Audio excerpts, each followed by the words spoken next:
असं कधी झालंय का की बाहेर जाताना आपण मस्तपैकी तयार झालो आणि लगेच गेलोय? आपण घरातनं बाहेर जाताना ना सगळ्यात अगोदर घरातल्या कामावरून जातो का, तर आल्यावरती आपल्याला ही कामं नको करायला लागायला. तर माझं सगळ्यात मोठं काम असतंय ते म्हणजे कपडे धुणं. कारण आज कपडे नाही धुतले तर उद्या ऑफिसला जायचे ह्यांचे गोंधळ होतात. मला जायचं होतं राशन खरेदी करायला हडपसरला. कारण खूप सारं सामान संपलं होतं जे स्टार बाजारमधनं मी घेते. मग चला म्हटलं जाऊयाच आणि ह्यांनी पण तयार झाले माझ्यासोबत यायला. मग तर काय अजून भारी. आणि इथं सगळ्यात अगोदर तर ना टेन्शन असतं पार्किंगचं फारच. गाडी पार्क केली ना की मला नंतर सापडतच नाही मी गाडी कुठे पार्क केली.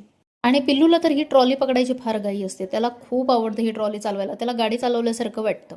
तुम्हाला आपले व्हिडिओ आवडत असतील तर चॅनलला सबस्क्राईब करा. आणि हो, तुम्हाला जर का हा ड्रेस घ्यायचा असेल ना तर याची लिंक मी कम्युनिटी पोस्टला दिलेली आहे. मीशोवरून घेतलेला आहे मी हा पण ड्रेस.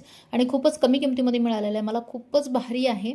आणि घ्यायचं असेल तर कम्युनिटी पोस्टला लिंक दिले तिथून घेऊ शकता. आणि इंस्टाग्रामवर व्हिडिओ बघत असाल तर कमेंटमध्ये पीपी किंवा लिंक टाईप करा. हा ड्रेस तुम्हाला मिळून जाईल. आणि मी हा ड्रेस घेऊन भरपूर दिवस झालेले आहेत आणि खूपच छान क्वालिटी आलेली. चला सबस्क्राईब करा.